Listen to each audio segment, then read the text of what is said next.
Patrons, just so you know, I shared an awesome story about puking. Hmm. Um, yeah, Well, actually, Jordan had shared a story about puking, and then you had a sympathy story yeah, I had a about sympathetic puking story that about you puking. really had to get out. You're a sympathy puke storyteller. Yeah, I am. That I am not a It's like you sympathetic. couldn't help yourself. It I'm not just a came out. sympathetic vomiter, but I am a sympathetic vomit Well, you were in the storyteller. story. Yeah, in the I story was you in the were. story. Yeah. Um, patrons, I will give you the TLDR version. When I was in fifth grade, somebody did something bad, and they wouldn't fess up to it, and the teachers thought it would be wise to make every boy in the fifth grade sit on the curb instead of going to recess. And we had some guy, one of the guys said, "I don't feel so good," and the teacher said, "Well, that just basically said sucks to be you." And then he puked, and then somebody else puked, and then somebody else puked, and then somebody else puked. And next thing you know, it's at least half the dudes there sitting on that curb. And there might have been, I think there might have been 100 boys in that class, in that fifth grade class. And we're all sitting sort of along the sidewalk. And I puked that day, and I am not a sympathetic vomiter. But if you have like 20 piles of puke around me, I'm probably going to barf. Mm. It was a hot day. So just think about that. Just think about that. And Hmm. Josh said it was like that feels like something from a sitcom. And I said, yeah, but it was a real life. And to be fair, I do feel like I have a lot of really weird real life stories. Like, Hmm. like, um, well, I was a machinist for a little bit when I came home from overseas. Um, and I had, I had just kind of like committed to actually like really leaning into it instead of like being at the entry level position. I had sort of jumped up and I was going to take a more technical position. And so I bought a toolbox and I bought some tools. And like the next day, like I just got done spending hundreds of dollars. And the next Hmm. day I got laid off. Oh, and then did you rage against the machinist? Uh, no, Sorry. that was terrible. I shouldn't laugh at that. That was garbage, dude. It was so dumb. Um, One time, I wasn't really. I was trying to teach this girl how to drive, and she was from China, and she had gotten her learner's permit, and we had done like some practice. Yeah, well, it gets better. We had done some practicing in a local shopping mall parking, like a mall parking lot, and she was fairly competent. So I said, like, why don't we just like we'll go on sort of a side street and we'll practice. She In her car, panicked. I hope. What's that? In her car, I hope. Mine. Mine. Okay, and it gets better. It's but she panicked and made a hard left turn into a Chinese restaurant sign. Like totaled my car, totaled the sign. Um it No. was a key. Remember how I told you guys earlier that I just my philosophy was I would just buy something cheap and run it into the ground. It was a Kia Sophia that I Literally. had bought for $1,200. Um, her Okay. American name was Sophia, and so Wow. Sophia wrecked my Sophia by running it into a Chinese restaurant sign, and she was Mhm. from China. It was Wow. that was like one of those things where I'm like, this just like with that Curb Your Enthusiasm, like it just it's a little too absurdist for even that. But I was like, yeah, that one was. I was like, this is. At that point in time, I became convinced that my life was just like I was living in a simulation, Mm. um, and it was just a yeah, bunch of jokes. Anyways, so all right, patrons, there you go. Story time with Uncle Nate is done now. So and we're back. So tonight, folks, and we've already talked a little bit with Jordan about this, but a little over a year ago, Jordan came on the podcast to talk about this endeavor that he was going to develop a game. He wanted to make a game, and sort of, Hmm. said, okay, like, cool, keep us in the loop. Sounds pretty cool. Like, and it was exciting for us to meet a Christian dev. He's got some history in the industry. He's worked on a ton of stuff, and he wanted to go solo. And and we've already talked about it, but, like, ladies and gentlemen, the game is out. It's on Steam. I've already badgered you several times to go buy it. It is $5. Go do it. It's got some good hooks, and Hmm. yeah, it's fun. It's a good time. So this will probably not be the last time I tell you to buy this game. But Yeah. but that being said, the game's out now, and so it's time. It's time to sort of, you've sown the whirlwind. Now it's time to reap chaos. No, no, not really. But it was like, now that it's out, we felt like it's a good time to have you back on, talk about the process, Hmm. just talk about, just sort of walk us through whatever. Josh did have some questions, and so, like, he might pepper those in, and I will just seek to derail us as much as possible, because that's what I do. Perfect. So, Yeah, I mean, we already gave our impressions of the game. We both enjoy the game. It definitely gets a recommend from us. Go pick it up. And like you had been talking about, Jordan, it's your first game, and so it's. I'm trying to think of the right words, and I had it in my head earlier, but now that it's later, the words are escaping me.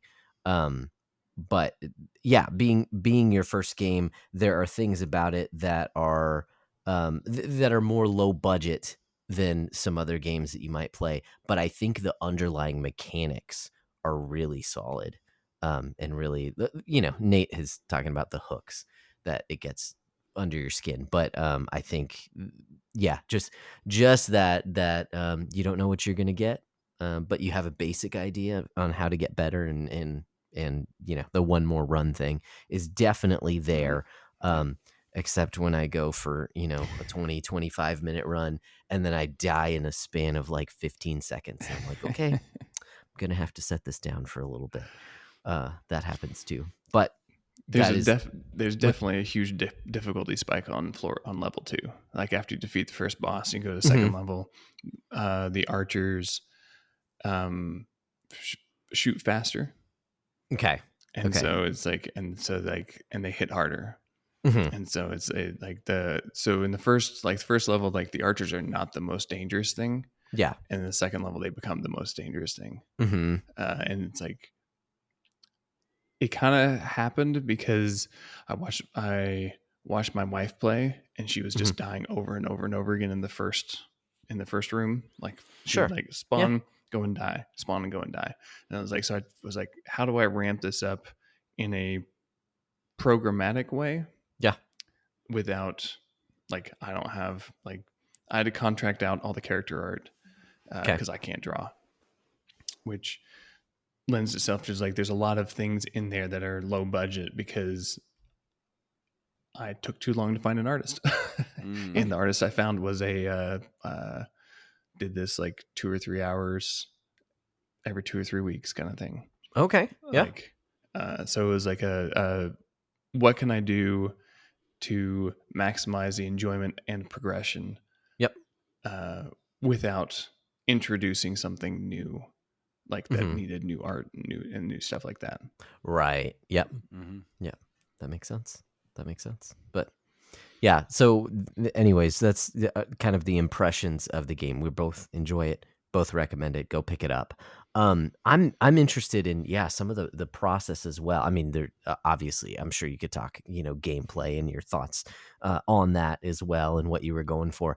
I'm curious, like, when you set out to create this game, like, is it anywhere near your original vision for the game?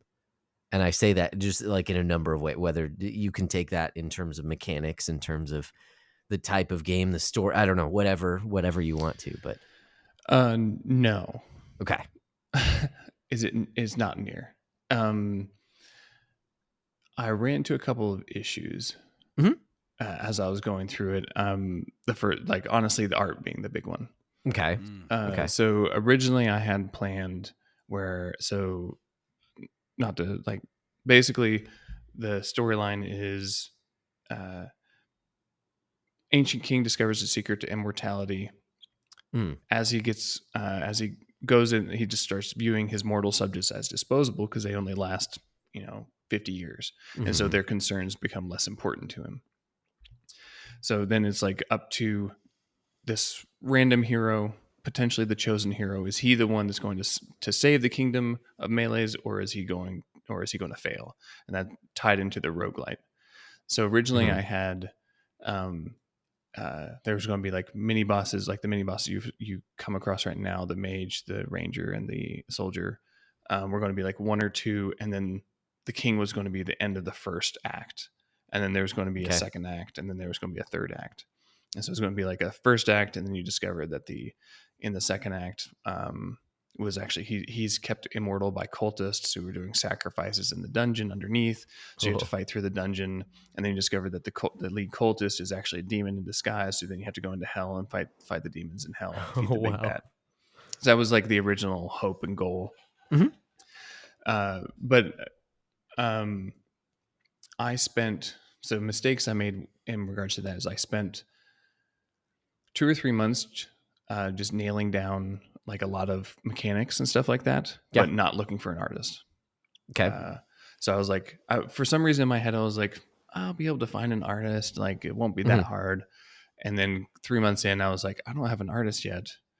I don't have anyone who I can talk like will help me with this. I've reached out to a couple of people.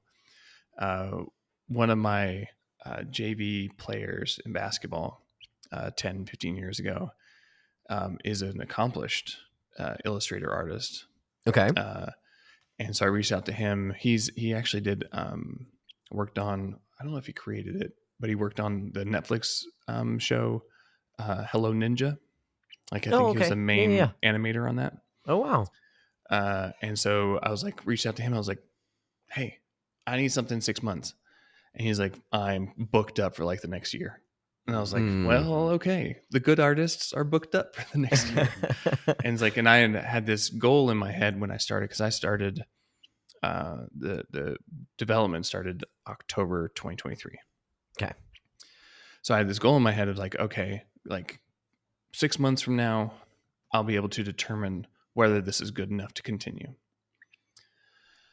And then 3 months in, I don't have an artist, and I'm like, I'm running out of time. And then so I finally found the artist that I found, and through one of the members at my church, he had a friend who dabbled in game art, 2D game art, and so I reached out to him. We worked out a deal, and he was able to give me all the characters that you see in the game. Nice. But that took from, I think it was end of March 2024, and he finally got me the last one in November 2024. Oh wow. Okay. Like it was just slow going because when you're only working 2 or 3 hours a week, it takes almost a month to get something out. Yeah. So so big mistake on my part. I should have looked for an artist earlier, and I could have had more content. I don't think that the mechanics were limiting the content as much, if that makes sense. Yeah. But yeah, like I started off with as like the term, like we use the term gray boxing. I don't know if that's a vernacular term or not. Okay. But I remember watching this. There's a video by a YouTuber called Crowbcat, CROWBAT, or BCAT, Crowbcat. Crowbcat, maybe, I don't know. But he just edits game developers interviews that they have with people. He does a lot of like mocking E3. They're just fun. Like, he's one of those trolls. Sure. But he did a video that I watched right before I started called Valve Carried Left 4 Dead 2. Okay. Or Back for Blood proves that Valve carried Left 4 Dead 2. So backstory of that is Back for Blood is created by a studio called Turtle Rock, and Turtle Rock is credited with helping out with Left 4 Dead, which is the zombie Valve zombie game. Like, yeah, I'm and familiar with Left 4 Dead. Yeah, great game. it's awesome. It's but. And so it's like, so he's comparing and contrasting the attitudes of Turtle Rock devs with the attitudes like from DVD commentary or commentary on the Valve game or stuff like that. And it's like how they approached it.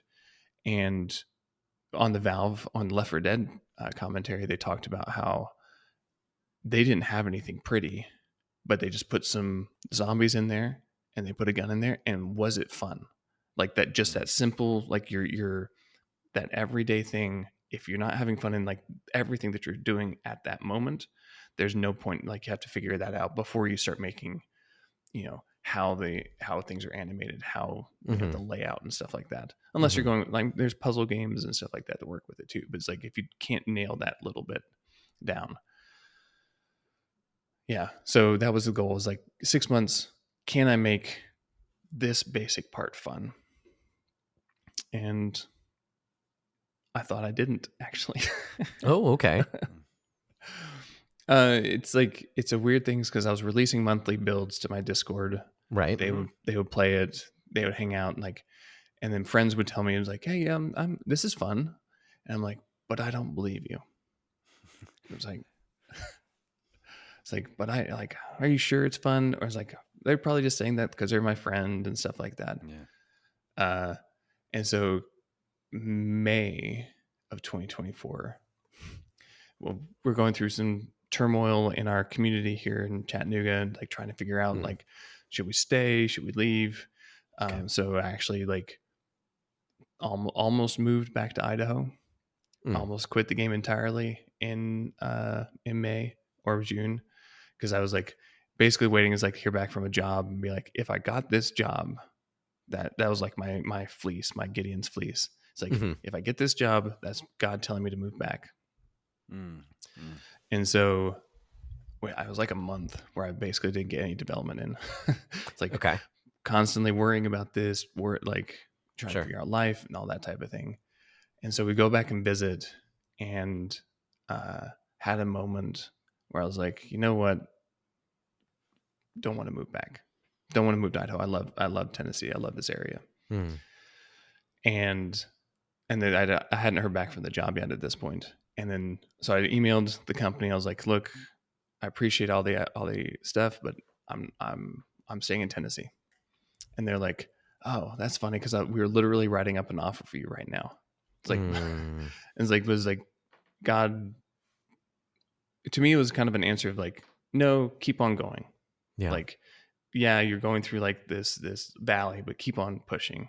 And so, yeah. So right around we got back, and I was like, okay, sent it off to a couple friends in the AAA industry. They, I almost put a, those rubber stamps. It's like approved from the bank, like the big red letters. So I sent it off to a friend, and he wrote back, gave me a lot of great feedback, but his feedback was, this is serviceable. It's not great. It's serviceable. And it's like, and I don't know how to fix it. So I almost, when I was releasing, was just going to like label, like put a screenshot and just have it serviceable. But it was like, but it was also a point where I was like, okay, I could spend another year to year and a half polishing, getting the assets from my contractor to get the next 2 acts done. Or I can just say, you know what, tighten it up. We're going to hold it on one act. The King Orion is going to be the final boss, and release it like that. And like, at least I'll have the game released, and we'll see what happens from there. And so that was the next 3 months. Nice. And now I do have a question here. Did you build the engine yourself? No. Okay. No, so this was made in Godot. Okay. What like based on that, would you work in Godot again, or Uh, we're allowed to get a little political on here. if you want? I mean, it's just like like would you? be- And I guess the question is like, for me, um, well, we'll let the conversation unfold because Okay. it's like the thing is like the, I, I'm trying to wrestle with like just like the pre-built engine stuff because there's the Unity the issues with Unity that cropped up a couple years ago and their Mm-hmm. monetization, and then um, Unreal is well free from what I understand, um, but then if you hit a certain amount, then they're like, well, now we're going to take Yeah. your cut. It's But like 100 or 200,000. yeah, Okay. So Godot is really great as a software tool, Okay. okay, for the most part. It is fully open source, so there's no license fee or anything like that. Nice. That allows for me to go in there and you download the source code. You can go in there and edit that as you need to tweak it as much as you need to. It ran into some technical problems with my game, Okay. because of how I set it up. I didn't set it up because I was learning as I went. Yeah. And I didn't set it up the best way to take a full advantage of the engine. So there are some technical limitations, and because the community is smaller, the solutions to those types of problems aren't as prevalent to find online. And so you can discover it yourself if you like deep dive and keep on working at it and stuff like that. But Mm-hmm. Unreal and Unity have the benefit of, you know, hundreds of thousands of people working in it and helping solve these problems. Yeah. Now, I probably will not use Godot in the future. Uh, I would highly recommend it for anyone who's like wants to be a hobby game dev and stuff like that. But I won't use it in the future because there was a similar to the Unity thing. There was a situation that happened in August or September Okay. where someone tweeted something. Some troll tweeted, using a game engine is woke. Okay. And he was clearly just trying to get some engagement and get some of those Elon bucks. Like, and Godot made a joke, in this, basically saying, apparently using game engines is woke. Show me your Wokot WOKOT games in this thread. Okay. To me, relatively innocuous. Don't mind too much, but there were Sure. some people who got upset, being like, stay out of politics. Just like do the engine stuff. Don't even talk about this stuff. Mm-hmm. I can understand that too. Uh, uh, uh a shitstorm blew up from that, Mm-hmm. and Godot community managers, and Godot is pretty woke. If you go into the community, Okay. their Discord has rainbow flags everywhere. They heavily promote anybody on Twitter who has a Godot game uh, that is LGBTQ or minority will get heavily promoted by their community management. Gotcha. Mm-hmm. Other people will not. Like, you can tell that there's a curation going on. Mm-hmm. And so I was already like aware of like there's a political biasness towards one group. But really, what made me decide I'm never going to do it again was one of the members said something and then had his GitHub account blocked from accessing Godot source code on GitHub. Whoa. And he can easily get the source code by creating another account or even looking at it for free. Like, I don't think you know if you even need an account, but just like that act made me go and say, oh, there's the potential for where they would try and block me from using the software if they found out what my political views were. Mm. And so I won't use Godot again. Yeah. I think it's a really great tool, and the best thing about it is like it's really simple to learn compared to Unreal or Unity. So like if you're sitting there and be like, I just want to get like a 2D game up and running, like a Chips Challenge or something like something simple 2D puzzle game, or even like you know a kind of like a Vampire Survivors kind of clone. It would be a little more difficult. Vampire Survivors is more complicated than it looks, but you can get something up and running much quicker. Like I've recently started dabbling in Unreal again, and it takes me like a couple hours to get things working in Unreal, as opposed to what feels like a couple minutes in Godot. Wow. But 5 months down, excuse me, 5 months down the line, the way Unreal makes you develop will make development better 5 months down the line versus Godot's just kind of like freewheeling. Yeah. Well, and I was gonna say too, like even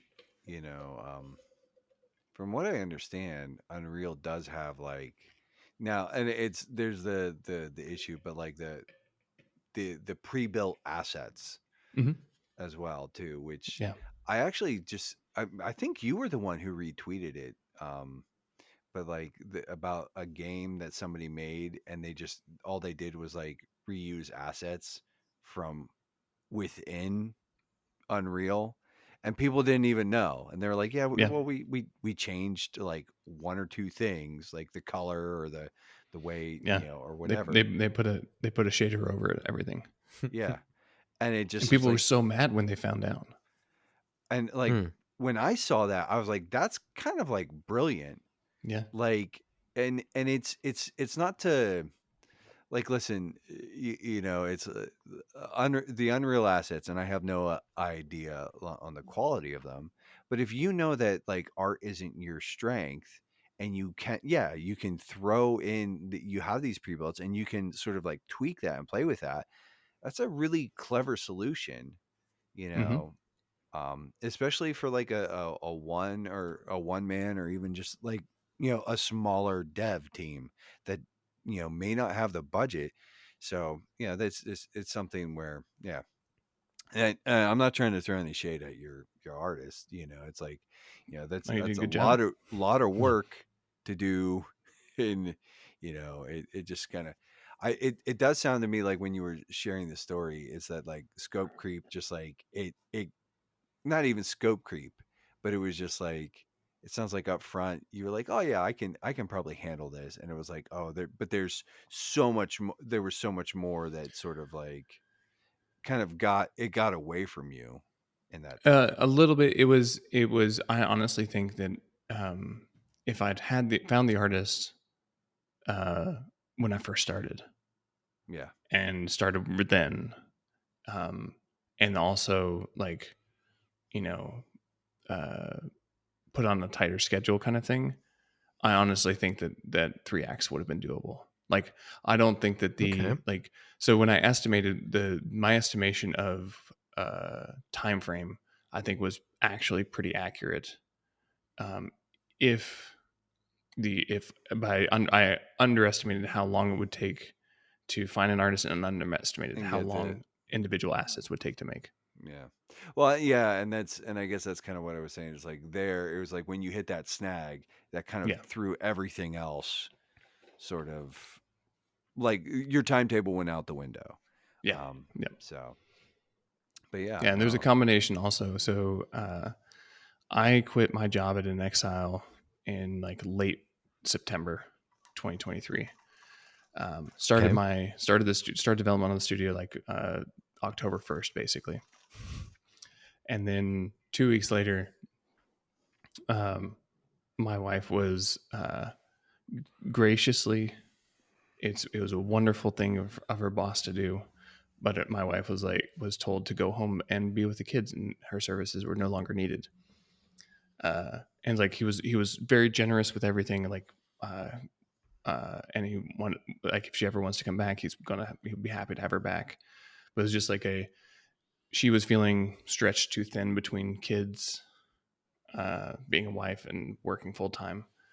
And so we went from like an expectation of X amount of income to Sure. I no longer had a job and she no longer had a job. Yeah, wow. So that also played a part into it. Also, it was like I couldn't like be like, oh, I need to throw in a little bit extra money at this. It's like no, I had to be very tight fisted about all of my assets and stuff. Yeah. Well, so I mean, what are some of the biggest takeaways for you? Lessons? Just it sounds like you're not done.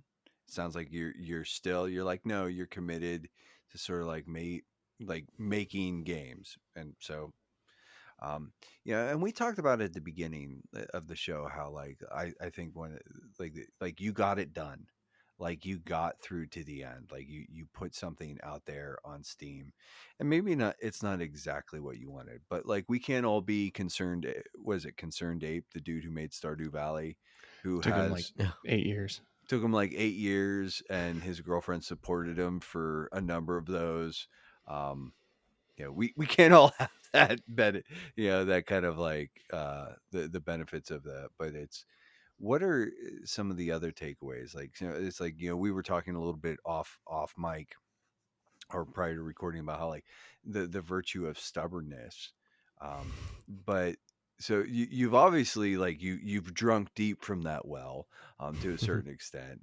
Yeah. But what are some of the other takeaways in this process? Like, let's just say like the timetable worked out a lot better and you were working with the artist sooner or whatever. Um, what are some of the things though that like even like let's say like even if I could do this differently or if I had to do this again, what would you tell Jordan of a year and a half ago? Or You were right. You can, like, honestly, like to the, I mentioned this, I think on the last recording, but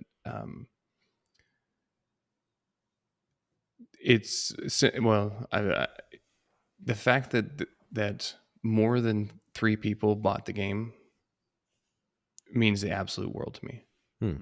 And more importantly, I've gotten like not on Steam reviews, but the Steam reviews have been good. It's been like people just out of the blue. I had a friend of mine from Idaho.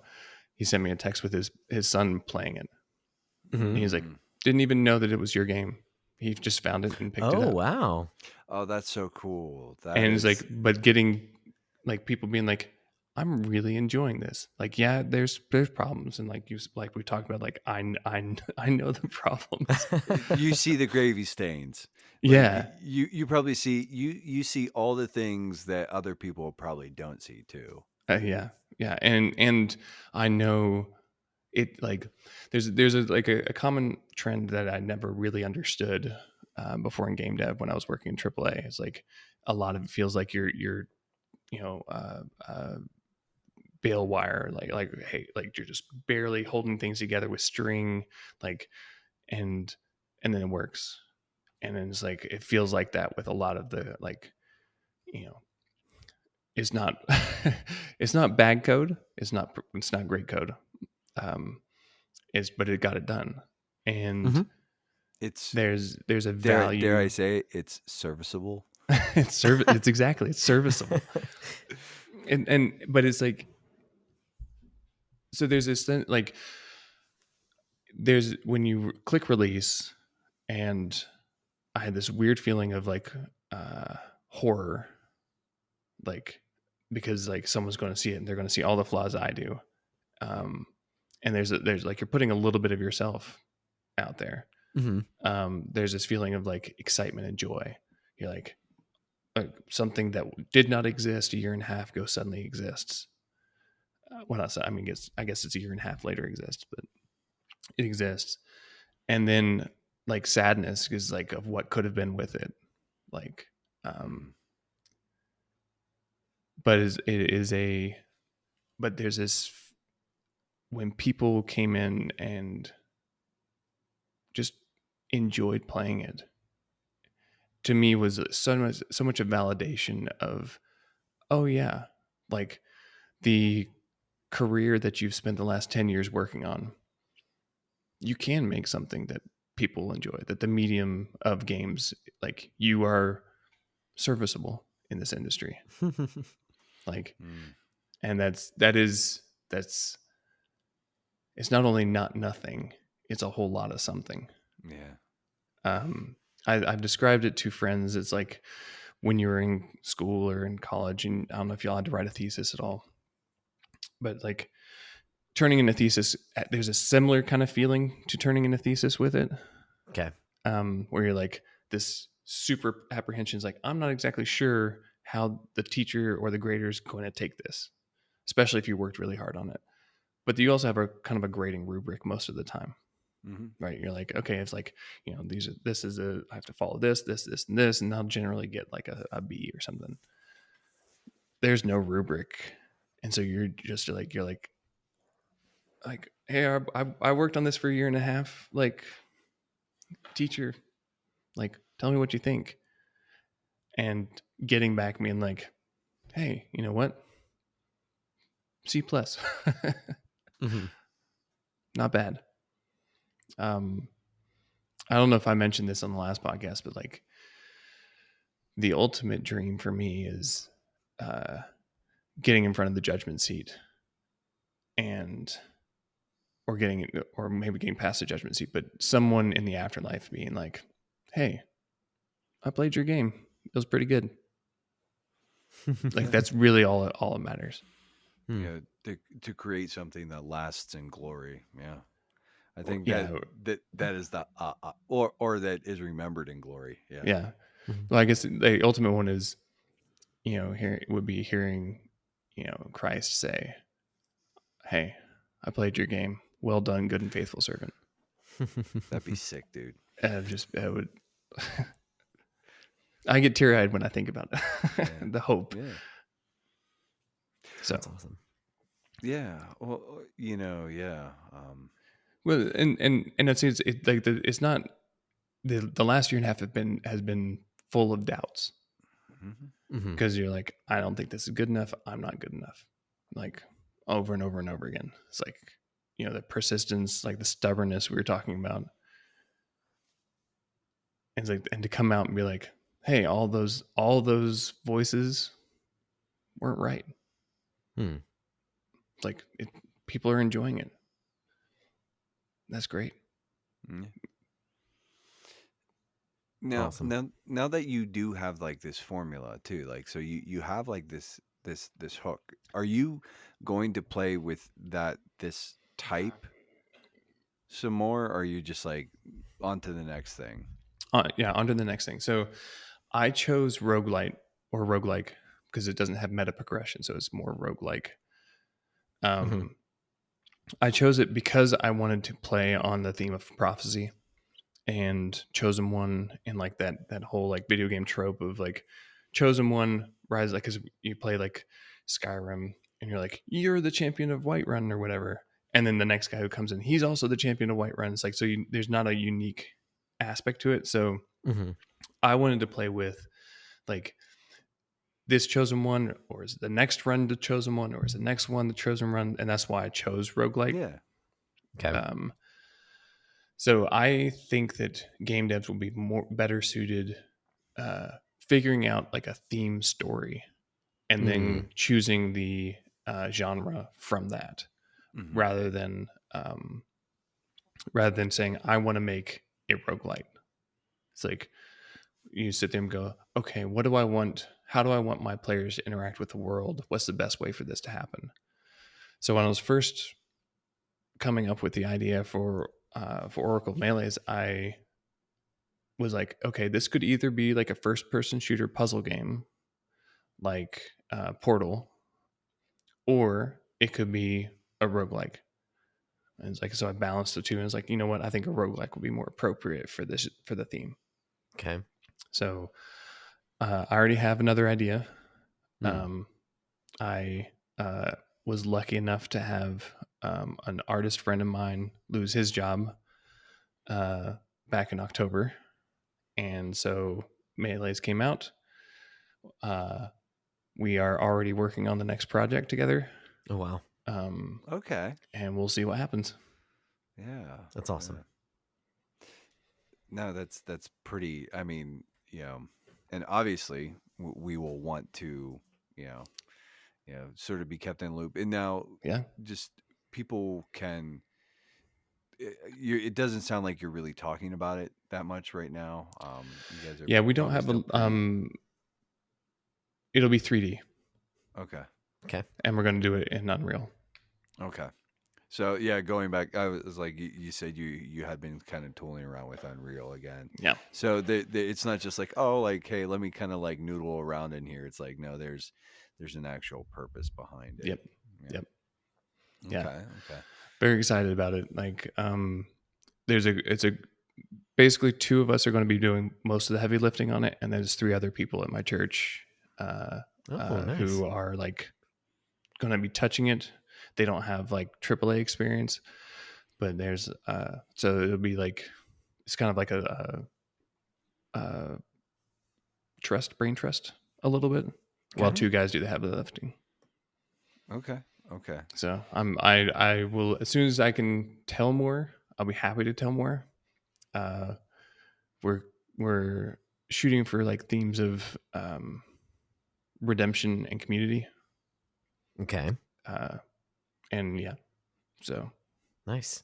messing around with that, seeing what we can do. I think we have a really good idea going. And That's awesome. hey, I have the artist at the beginning, so let's see how long it takes this time. Yeah. Do you have a target date of We are I don't know, dev cycle, I guess. We're shooting for some sort of prototype in 6 months. Okay. Yeah. So it's like have something. The ideal would be basically to, and I'm entirely leaving this up to the artist. We have so the 4 other guys all have some sort of design or visual art type of background. Mm-hmm. So I'm going to rely on them to do like, hey, like one of the things I ran into with Melees was it doesn't look appealing. Like Mm-hmm. the gameplay's fun, but it doesn't catch someone's eye and say, "Ooh, I want to play that." Right. Mm-hmm. And you see like the people on social media who garner like hundreds of thousands of wish lists. They have that visual hook that I couldn't quite get with Melees, and no fault to my artist. I don't think it's like it was just like just takes cohesiveness, world building, and stuff like that. Sure. Yeah. And I think that with 4 people looking over the art and fine tuning it, I think that we can garner a lot more attention in 6 months than Melees was even close to getting. Well, and two, it is so much of it because it is a visual medium. The what's the first thing that's gonna like catch your eye? It's the way something looks. I mean, we don't all have the benefit of being Mega Man and having notoriously bad cover art to sort of like sear into maybe that's a strategy. Maybe what you need to do is make the cover art so just like horrific and not representative of what you're doing. No, but yeah, so that sounds pretty exciting. And it's like you said, you've got your sort of your art team and your art direction already sort of like pushing forward, so that was the big hurdle, where it was kind of like getting that stuff sort of having those assets ready. um Right. because and again, I had been sort of like, I lurked in your Discord, and I just sort of, it's like, yeah, and I remember sort of seeing some of the gray box stuff, and so mechanically it was there, it just, the assets, yeah. And yeah, it's just like it's tough. That's a big lift too, for somebody who's kind of like doing this in their off time. And so yeah, you got to give props to your artist for. Oh, he was wonderful. Yeah. We talked recently, and he's going to be working on board game development. Okay. Oh, that's He cool. recently quit his job, and he's going to try and do board game development. So I'm very excited for him. And then it leads me to think is if maybe for your next project, I do have a buddy who does some freelancing. And I didn't know that you were sort of in this position for your art stuff, or else I would have put you in touch with my buddy Jason, who he's got a pretty distinct style. He tends to his stuff. He has a very distinct style. That's like he's got a pretty. He's pretty heavily inspired by like Korean folk art. Oh, cool. A lot. But he's also he's also a big WoW nerd. So um, his stuff I've always enjoyed his stuff, and he's actually done some board game illustration, like Oh, one of his nice. bigger projects. But next time you're looking for an artist, I'll put you in contact with Jason, and maybe you guys. He's a cool cat. I like him. Yeah. So, but Yeah. and So again, no shade to no, your like artist. honestly, like he's in the Discord. Andrew Presinati, Pezinati. I don't remember exactly how to spell his name, but he's wonderful. Highly recommend him.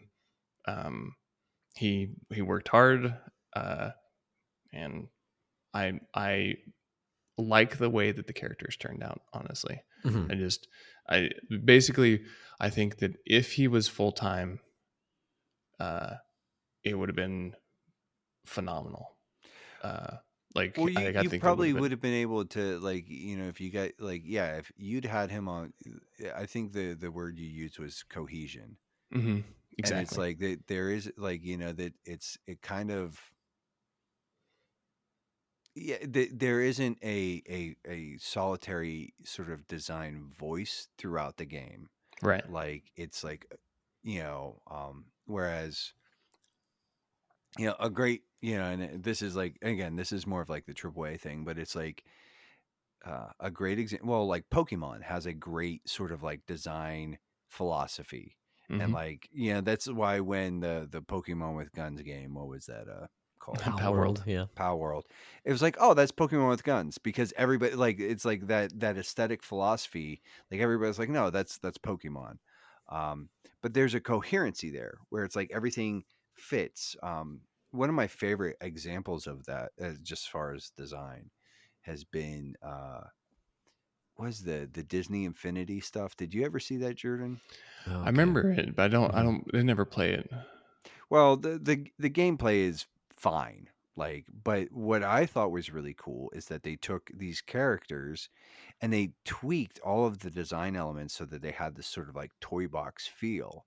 And Mm-hmm. it's like when you look at the in-game models, they have this like really kind of like, even the stuff like they had like the Star Wars animated series stuff in there, Right.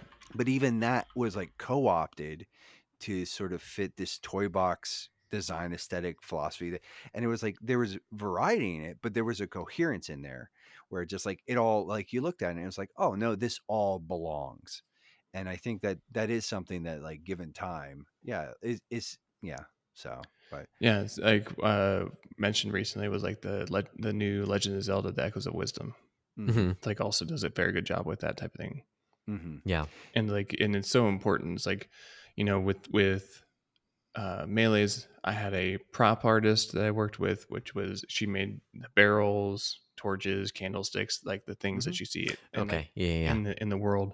And then I bought the asset pack for the dungeon layout, Okay. mm-hmm. like the tile map and stuff like that. So it's like I had three different artists who had no communication with each Yeah, other. Sure. Yeah. yeah, Yeah. That I'm sitting there I'm trying to run shaders to try and get them to make them feel like they're more closely yeah, related and yeah. stuff like that. But it was a wonderful experience for me. Hmm. Um, That's awesome. That's good.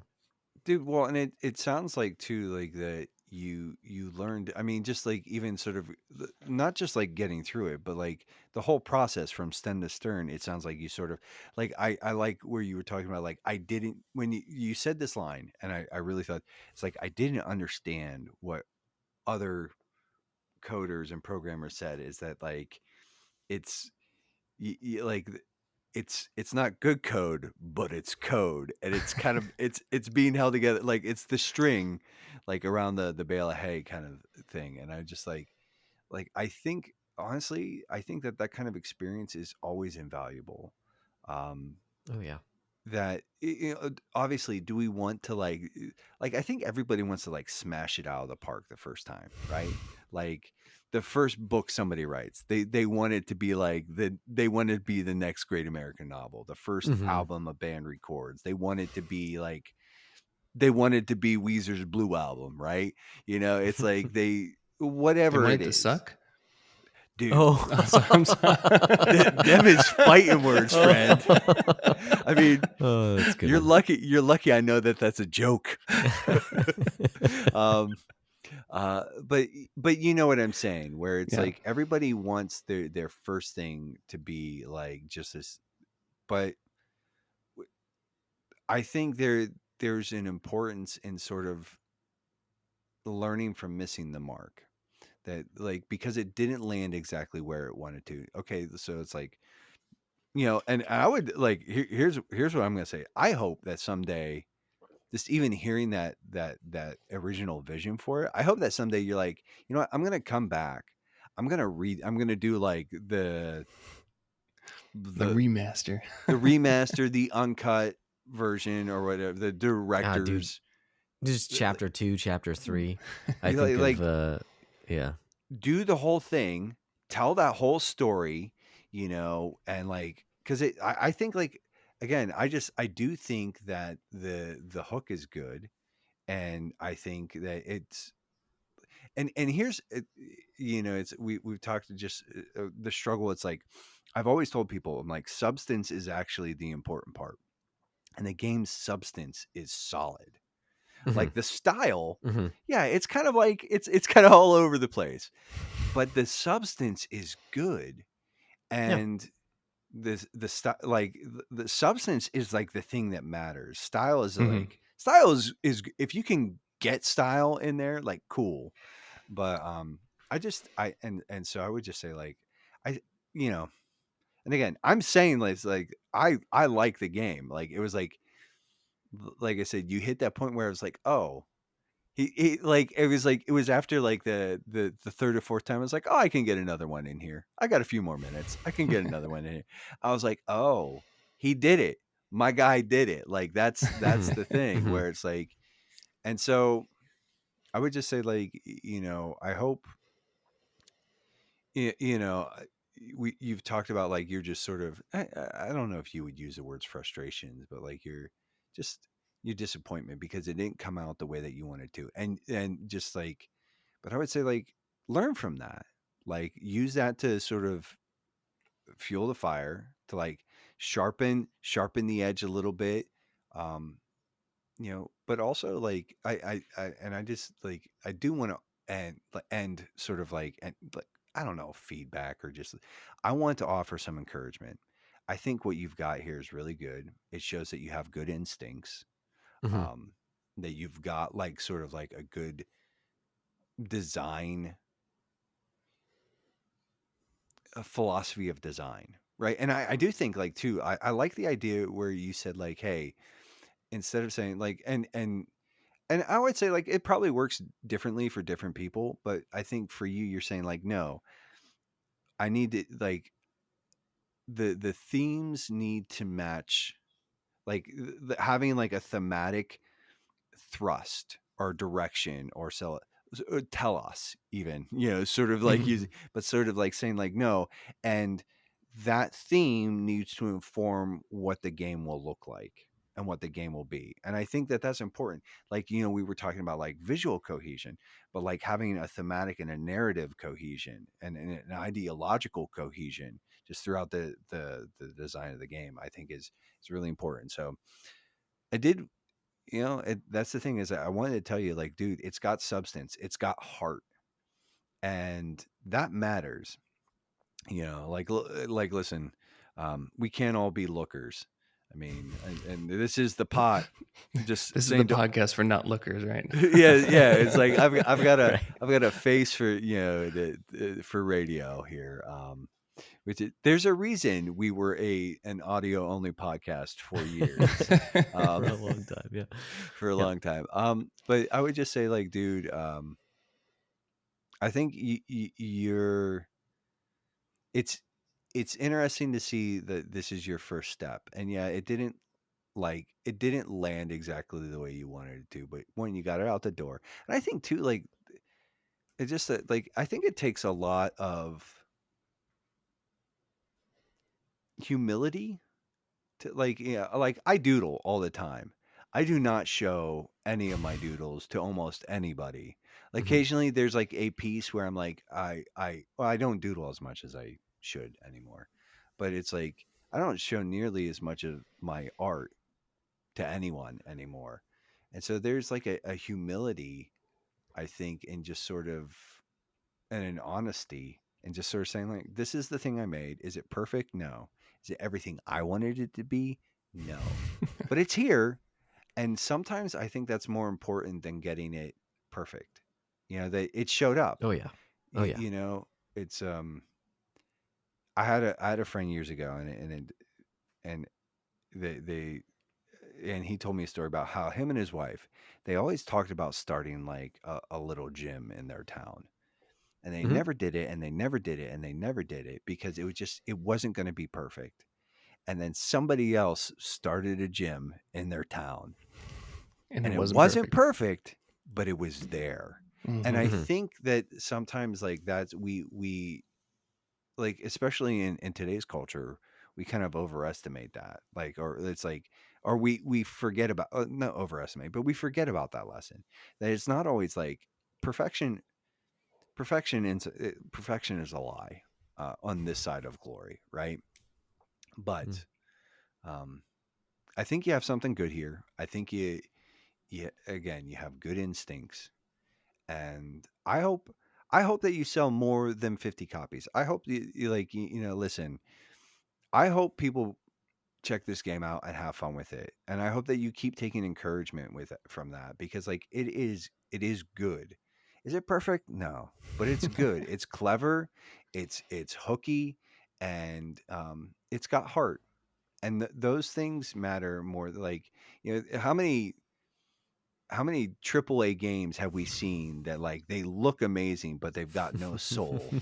I mean, No BioWare's kidding. dying because of one of them. Yeah. I wasn't gonna name names. I wasn't gonna like throw, but that is just one example.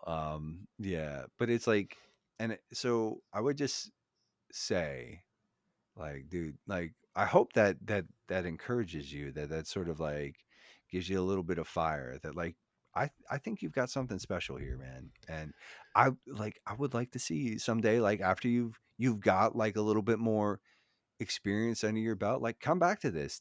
I want to see the whole thing. I want to see the unfurled vision because I like what's here. Mhm. Um, and I think like even just sort of hearing you pitch that a little bit, I was like, oh, dude, that actually would be kind of sick. Yeah. There was a story I saw um, 2 months ago because like you were saying like this pushing through. I remember seeing like you always see the comics of like this is every self-help like self-development thing. It's like this one guy tunneling and he stops this far short of like Mm, the gems, and the other guy's tunneling and he's going to make it kind of thing. And I argue with my wife constantly about this because she's very much the optimist in the family. She's Mm. like, just try things, like get it done, kind of thing. Been a wonderful blessing to me over our 15 years. Don't tell her I said Nice. 14. Um, yeah, dude, listen, you just better hope that she doesn't watch this YouTube video. we just had our anniversary recently, but Oh, uh, that's awesome. but it's Congratulations, like, dude. thank you. But I was like, if there were no gems there, the guy turning around is the one making the right decision. Mm.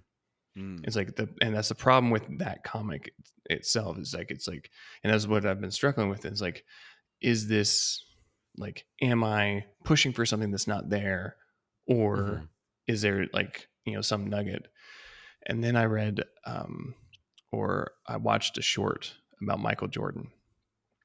I've probably taken from The Last Dance, and he was discussing his shot to win the national championship when he was in college. I think it was a freshman, and Hmm. he was given the opportunity to make the final shot, the game winner for the national championship, and he specifically said that shot made me realize, oh, I can be something great. I can be like this. It's like, and that gave him the confidence. And I was like, that little bit of, positive feedback. If you don't get that positive feedback, you're not going to keep on trying. And so I look at like, I didn't, like you said, I didn't hit a home run, but I definitely made contact. Yeah. And I'm running to first, right? It's running like going, his ball's in the air. It looks like it's going to like loop. It's like, but I made Dude, contact at my I first would at say bat. I would say you've got a solid single on this. You You it's got on like, base for sure. You Yeah. got on base, man. Mhm. So it's, this And isn't a foul ball. That confidence is huge for me to sit there and like talking to the artist friend that we're working on the next project on, and him sitting there being like, I don't know if we can pull this off. Like, this is a lot on your plate. I'm like, no, I can pull this off. I'm worried about like, this is a lot on your plate. Can you pull this off, kind of thing? Yeah. Yeah. And that's, I thought I could a year and a half ago, and I'm like, yeah, I can. Yeah. Well, and awesome. you've got, again, the benefit of wisdom. So you've sort of been down this road once. You're aware, and there will be new and different roadblocks and Yeah, stumbling it'll be blocks, fun. but it's the thing is, something I was thinking about is like a lot of times, like if it's a new problem or it's the first time that we've seen a problem, like, so you've got like grit, that everybody talks about, grit and resilience and everything else, but like troubleshooting is almost as much a discipline as it is an art form, right? And so the only way you learn to like, especially in coding, but yeah, the only way that you learn to navigate problems is by having problems to deal with. And so it's like, but yeah, dude, yeah, just like I said, I wanted to tell you, like, just let you know, like, I like the game. I think that, again, it's, is it a looker? No, but neither am I. So, but it's got heart, it's got substance. And I think, like, and it's like you said, especially knowing sort of like the story, it's like how it's like, it's like you sort of, you were doing this like scrambles, like, for assets, and, and I would just say, like, dude, with, just sort of knowing about it, it's like you did good work. And I think you should sort of take a, not an unhealthy, wicked, sinful amount of pride, but a little bit of pride in the fact that you got something out the door, that it's fun, that it is being received well. Yeah. And it's, the highest, the I mean, the highest compliment I can pay anything is like that. That's awesome. It's like that's killing it. But it's, I think, one of my second highest is, and I think this is the more important one. It's got heart. It's got substance. There's something there. So, you know, to dig into the mine analogy, keep digging. Keep digging. Yeah. Yeah. And the thing is, like, yeah. And maybe it's like, maybe it'll just turn out to be like a bad anime storyline, and the real, it'll just be the friends you made along the way, like, but I can only speak for myself, but I think you did good. I think it's not a bad first step, and so just don't let it be your last one. So. It doesn't sound like you're going to be. Sure. It doesn't sound like you're not planning on making it your last one. So yeah, but that's super cool. Yeah, I don't mean to belabor the point, but even just like finishing and pushing publish or whatever it was, sell. I don't know what you push on Steam, but like actually sending it out there, I think speaks a lot to, just because because you've said multiple times, like, you see all the problem areas, and even that people haven't pointed out. When you look at it, you recognize that it's imperfect. And so if you have that perfectionist tendency, that's a reason not to to just throw up your hands and be like, no, shelve it, not let Go back anyone to else see it. AAA. Right. Yeah, exactly. And so the fact that you did move forward and you pushed through and you published it for everyone, I'm just thinking, like, if you had shelved it, how much less you would know going into your next game. You know what I mean? Like, because I know creatives that, like, they work on something for a while, they shelve it, and then they move on to something else, and it's like without ever actually finishing. And I think the finishing, even though it's imperfect, even though you recognize, like, it's not all that you want it to be, there's something really, really special about putting it out there, but also you learn so much from putting it out there. And, whether it's someone being upset at it and taking your lumps, whatever. Okay. But also you see, like, you might have a tendency of not seeing the good that's there, not seeing the because you can't see past all the imperfections. So Yeah. it sounds like you've gotten some good feedback. I have. So it's just cool to hear that, like, you've gotten that from publishing it and not giving up, So yeah, super stoked for what's coming next, and I'll continue to play it, So Yeah. thank you.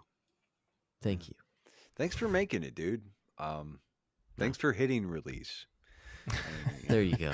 Release. There you go. Yeah. It is released and on Steam. Okay.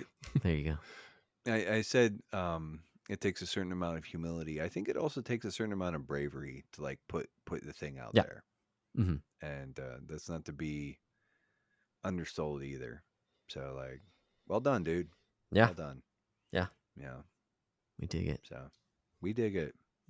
Are there any thoughts, or, is there anything else that you wanted to get off your chest, before we sort of, like, land the plane here, Jordan? Or, or just anything that you wanted to share, like maybe an interesting anecdote, like anything that we might have missed. Or if you're just tired of talking to us, that's fine too. No, I always enjoy talking with you guys. Dude, same, bro. Yeah. Honestly, I don't have, like,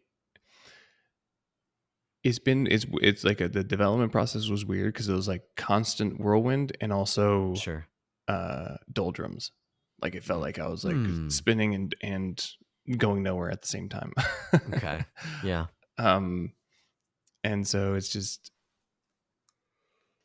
like, I know I have artist friends who are trying to do stuff, and I don't know if they'll watch the episode, but if they do, like,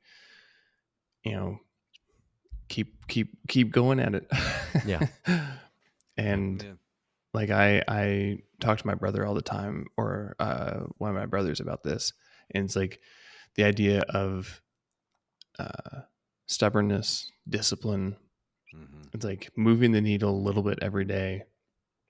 That's more important than this, the idea of, like, motivation, or the emotional feeling of, like, I need to do more. I need to do something. It's like many days where I was like, what's the point? But at the same time, you go down, like, okay, like, it's either this or go get pestered by my kids. No, I'm kidding. I mean, you are, but you aren't. But you are. No, it's they would come down every now and then, like usually around like 4:30, because I would get off at 5, and or stop at 5. Around 4:30, they'd be like, "Is that the game you're working on?" And it's like, okay, like all those, yeah, because my brain is basically like a washcloth, very well wrung by the end of the day when I've been coding and trying to fix stuff. It's like, that's just one of those nice little releases. It's like, okay, a little bit of liquid can come back in there. Yeah, man. And well, nicotine is awesome for coding.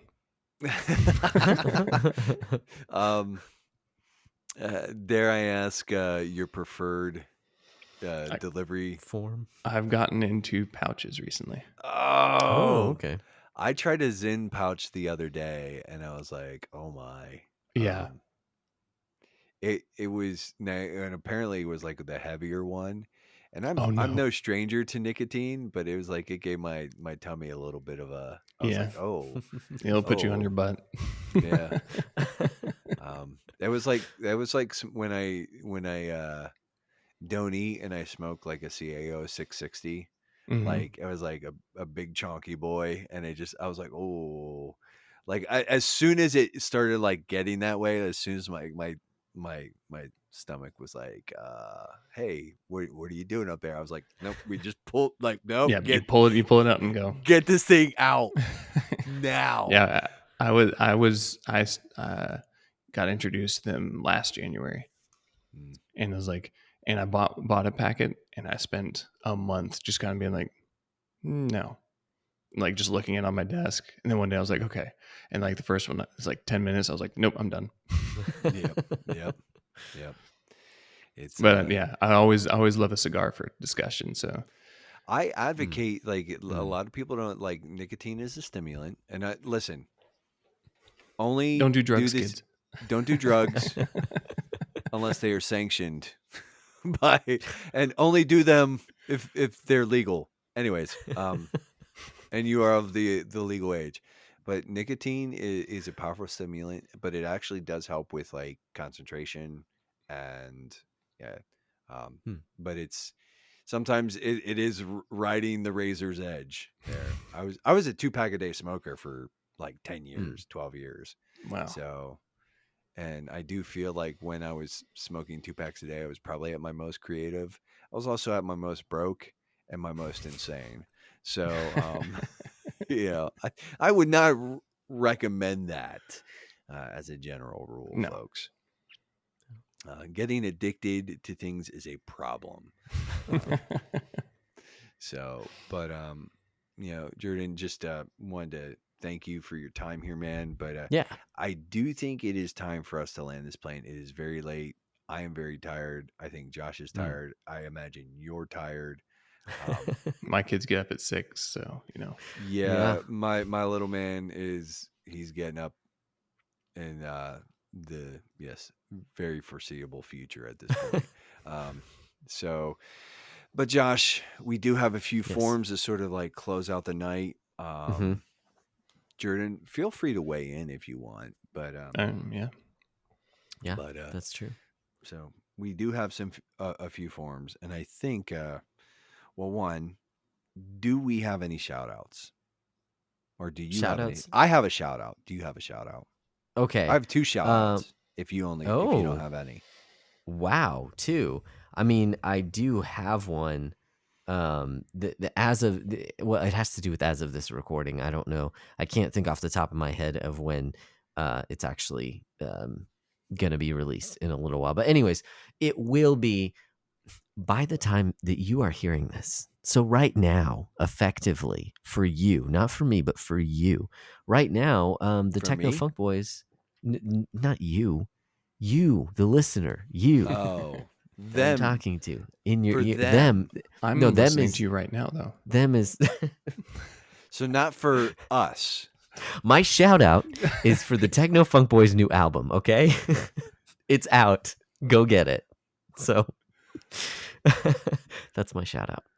Yeah, that's a pretty good shout out. We like Paul. We like his stuff. Yeah. Yeah. I have 2 shout outs. One Mhm. is our friend and our guest. Oh yeah, he's of a bang course. up dude. But we gotta give like Mark Erickson made introductions, and so Mm, I think we gotta like give Mark a little it's a bit of good shout out. flowers here for Yeah. like you know saying, hey, I know a dude that you guys should probably talk to, and then appreciate that. So Yeah. shout He out to likes you, to talk Mark. for 11 minutes, so he Yeah, should be on your podcast. 11 and a half minutes. 4 hours later. 4 hours later. Um, and just a general shout out to just Jordan and his work, and just for Yeah. hanging with us. But also we have a new patron. over on Patreon. Oh, yes, that's right. Hyrulean has joined the ranks as of today, as far as Way I to can go, tell. man. So welcome, sir. I will add you to the necessary Discord, the top secret, super cool Discord thing channel, whatever that thing is, and give you the proper designations and clearances. We'll make sure that you get the info for the patron feed. Yeah. But yeah, that's my shout out. Like, yeah, Awesome. so Awesome. Well, yeah. Those are some good shout outs. You said you had 2. That was like 3. Well, it was like just 2.5 because like Mark and Jordan were kind of like the same shout out. Okay. Yeah. They're basically the same person, so I guess it doesn't essentially in my head canon. He's got better hair than I do. and he's a little like indie folk. He a patrons. If you want to hear Mark Erickson sing a little folk ditty about a space trucker, yeah, that's patron exclusive material. It's worth $1. It's good stuff. Do I get a shout out? Yeah, if you have a shout out, go for it. If you have a shout out, do it. All right. My shout out would be for the Backlog Beatdown. Subscribe, give them money on Patreon. Oh, shucks. Thank you. It always We're all feels just friends weird, here. like when people do that and I'm right here and I'm like, we enjoy it. Well, awesome. It's like mixed. It's kind of like I want to do like the hide thing. Like, you want to hide on your own podcast? That I don't know. I don't know how any of this works. Yeah, appreciate that. Well, before we ride off into it's not the sunset because the sun is clearly not up right now. Sunrise at this point. Yeah, as we ride off into the sunrise. Before we do that, our final form it has to do with some challenges for one another. Yes. That's right. So Joshua. Yes. Your challenges. Okay, yes. Your challenges and updates. So every first episode of the month, we like to challenge each other or ourselves, our future selves. We challenge our future selves to do challenges. To be better. And see how well we stack up to those challenges. Because, yeah, we do want to be better. Not just in the amount of video games that we play, but in all areas of life. We want to steward our time well and steward the things that God has given us well. And hopefully we do that. Now, saying all that, we would like to do that. But my update is not that I've done very much or that I've gotten any better over the past month. So I wanted to get more intentional about memorizing scripture. And okay, I mean, I guess by that metric, I was slightly more intentional than I have been in the past over the past month. But even then, it's not very much. Didn't move the needle very much. So I'm going to continue to put that as a priority. I will report back on that next month. But in addition to that, what I was thinking moving forward to focus on over the next month, I just finished a physical book. I do a lot of audiobooks, but I just finished a physical book, actually, that Haunted Cosmos book. Talked about it on the last episode. Nate, you picked it up. I just finished that today as of this recording.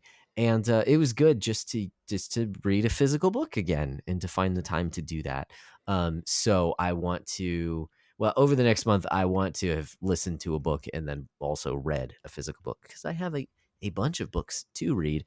In fact, the same person who gave me or had me, I'm borrowing Haunted Cosmos from him. He gave me another book last night.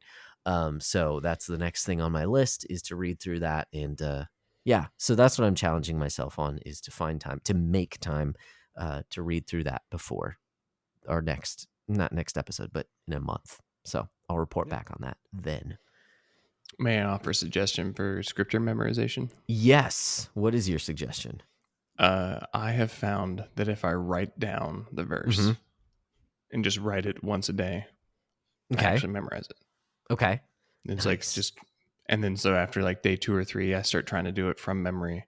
But there's something about the act of actually writing that imprints it on your brain. I like that. Look I like that. term. I buy look term journals, and they have a slogan. It's Minken. I think I don't speak German, but I think it's Ah, Minken mit der Hand or something like that. But it means thinking with your hands. That Hmm. writing is thinking with your hands. nice.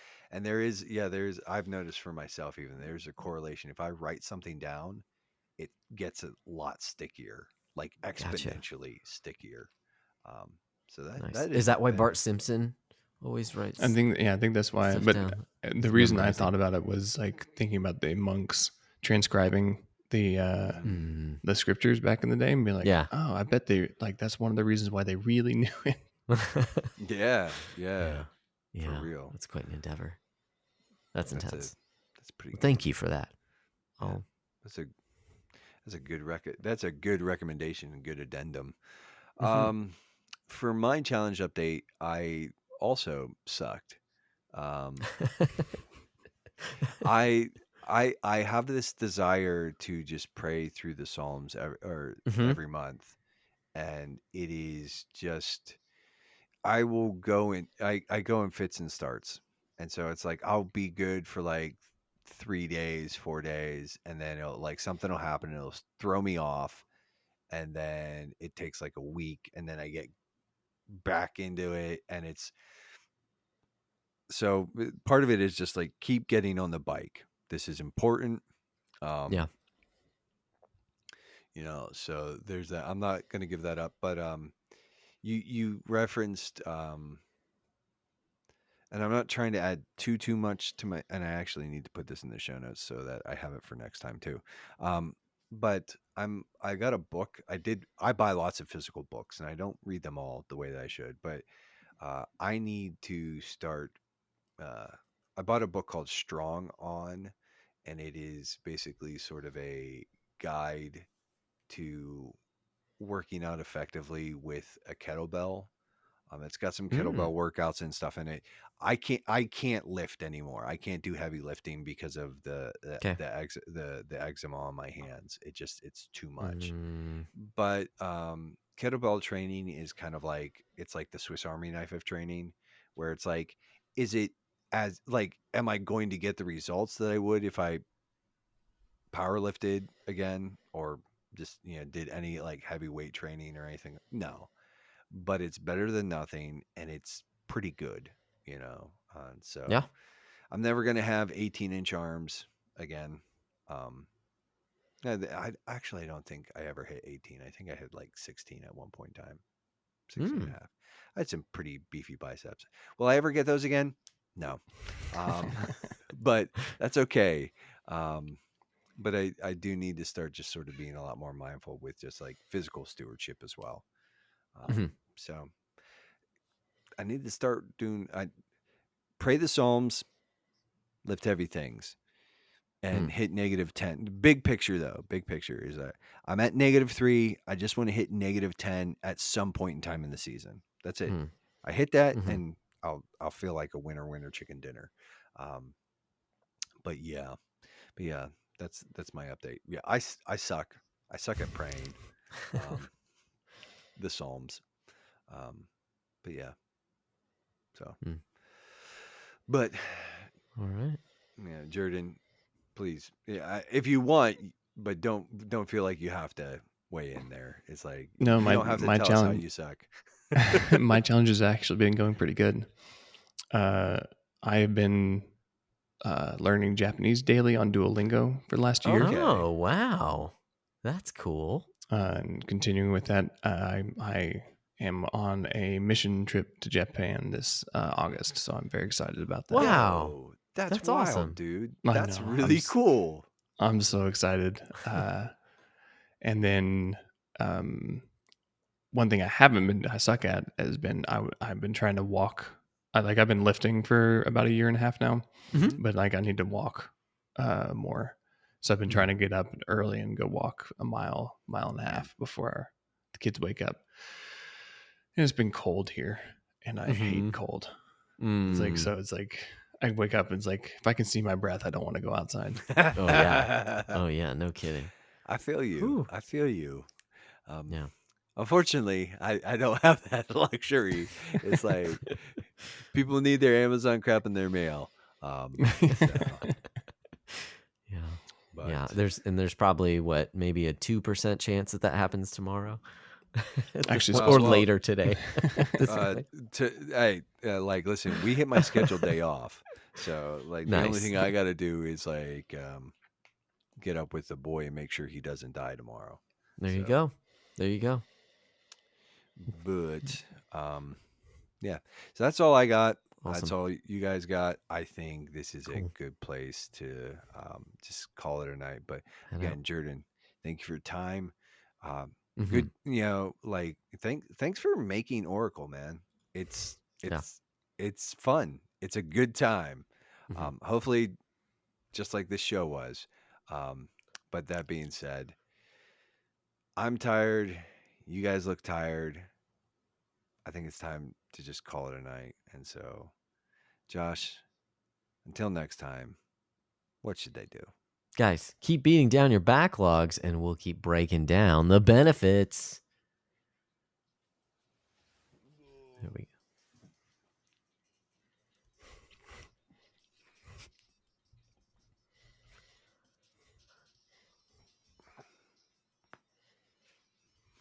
Mm.